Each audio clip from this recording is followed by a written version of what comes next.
Minute में बोलने के लिए बोला जाता है, लेकिन 3 मिनट में क्या क्या बोलना है ये मैं अच्छी तरह से समझ चुका हूँ पिछले 4 सालों के अंदर। मैं गिरीश महाजन जी आपको बताना चाहता हूँ कि आज ये डोनेशन का, बॉडी डोनेशन का जो आपने प्रोग्राम रखा है, हम जिस शहर से आते हैं, मैं आपको उसका एक उदाहरण देना चाहता हूँ। आज से तकरीबन 1.5 साल पहले सोनाली संजोग बड़वे, इनके पिताजी की डेथ हो गई। घर में सिर्फ 2 ही लड़कियां थी। ये सोनाली नाम की जो लड़की है, ये जेट एयरवेज के अंदर स्टाफ थी। जब पिता की डेथ हुई तो दोनों बेटियों ने अपने बाप की बॉडी को सीधा यहाँ पर लेकर आया ताकि उनके बॉडी का इस्तेमाल, उनके बॉडी पार्ट्स का इस्तेमाल किसी दूसरे पेशेंट को हो सके। उन्होंने डोनेशन का काम यहाँ पर किया है। तो हम उस शहर से आते थे जहाँ पर एक दूसरे की मदद कैसे की जाती है, मरने के बाद भी लोग कैसा एक दूसरे का सम्मान करते हैं, जीने का मौका देते हैं।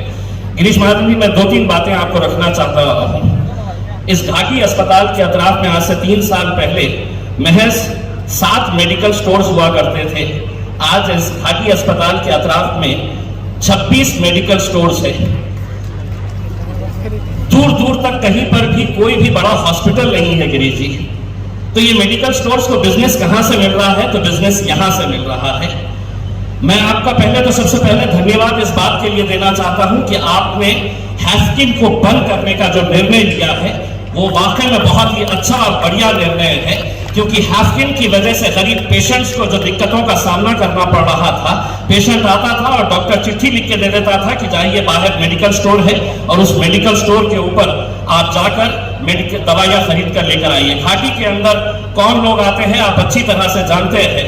ये सिर्फ मराठवाड़ा नहीं बल्कि पास पड़ोस के उत्तर महाराष्ट्र के भी कई सारे जो पेशेंट्स हैं उनको केटर करता है। गिरीश जी, दूसरी बात यह है कि हमारे पास ऑलरेडी एग्जिस्टिंग जो स्टाफ है वो कमी है, वैकेंसी है बहुत सारे स्टाफ की, लेकिन सरकार अपने ही सरकार के साथ कैसा बेईमानी का और कैसा चीटिंग का खेल खेलती है। 13 मार्च के दिन आपकी मिनिस्ट्री ने एक नोटिफिकेशन जारी किया कि यहाँ के 47 डॉक्टर्स को कहा गया कि वहां पे नेशनल मेडिकल कमीशन का एनएमसी का इंस्पेक्शन होने के लिए जा रहा है। जब तक वो टीम नहीं आती है तो 47 डॉक्टर्स अलग अलग हॉस्पिटल से वहां पर टेम्पररी जाए, वहां पर इंस्पेक्शन हो जाए तो वापस आ जाए। उसके 2 दिन के बाद 37 डॉक्टर्स के लिए एक नोटिफिकेशन आपकी मिनिस्ट्री से जारी किया गया कि परभनी मेडिकल कॉलेज के अंदर इंस्पेक्शन होने जा रहा है। यहाँ के डॉक्टर्स को उठाओ और वहां पर लेकर जाओ, वहां पर इंस्पेक्शन हो जाएगा, उनको परमिशन मिल जाएगी तो वापस आ जाए करके। हम सरकार का बहुत बहुत धन्यवाद देते हैं और विशेषकर आपकी सरकार का हम बहुत बहुत धन्यवाद देते हैं करार साहब कि आपने ये निर्णय लिया है भाजपा की सरकार ने कि हर जिले के अंदर हॉस्पिटल होना चाहिए, मेडिकल कॉलेज होना चाहिए करके।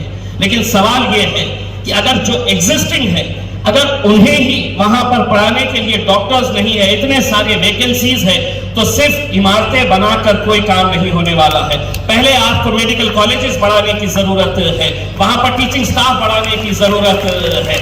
ये तालियां इस बात की गवाह दे रही है कि ये डॉक्टर्स जब बन जाएंगे तो कल इन्हें भी कहा जाएगा कि धुलिया चले जाओ, जलगांव चले जाओ, वहां पर जाकर अपना इंस्पेक्शन होगा।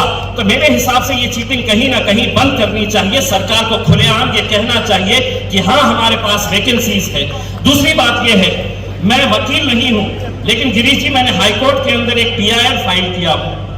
2 साल से वो PIL हाईकोर्ट के अंदर चल रहा है। हमने किस बारे में PIL फाइल किए हैं?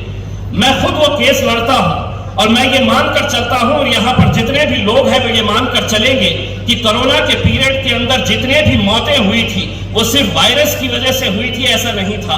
हॉस्पिटल थे लेकिन वहां पर डॉक्टर्स नहीं थे, डॉक्टर्स थे तो वहां पर इक्विपमेंट्स नहीं थे, और इक्विपमेंट्स थे तो बहुत सारे वहां पे फैसिलिटीज नहीं थे, जिसकी वजह से हम हाईकोर्ट के अंदर गए। लेकिन आज पिछले 1.5 साल से मैं समझ सकता हूं कि डॉक्टर्स का अपॉइंटमेंट MPSC के जरिए आप करेंगे, आपका एक प्रोसीजर है, लेकिन क्या वजह है कि आज हमारे घाटी हॉस्पिटल के अंदर क्लास 4 के एम्प्लॉइज को रिक्रूट करने के लिए इतना समय लग रहा है।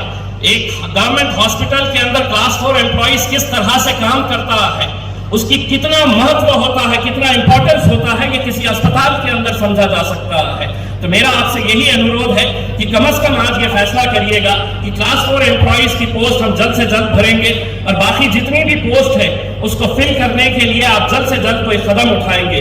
दूसरी बात यह है कि एक मर्तबा, मैं तो करार साहब, अतुल साहब, इतने सारे मंत्री हैं, किसी दिन हमारे मैटरनिटी वार्ड के अंदर रात में एक आम आदमी की हैसियत से जाइए, वहां पर महिलाएं जो डिलीवरी के लिए आती है उनके लिए बेड्स अवेलेबल नहीं है, उनका सिर्फ कसूर यह है कि वो गरीब है, तो उन्हें एक दिन जैसे ही डिलीवरी होती है तो उनको फर्श के ऊपर लिटा दिया जाता है।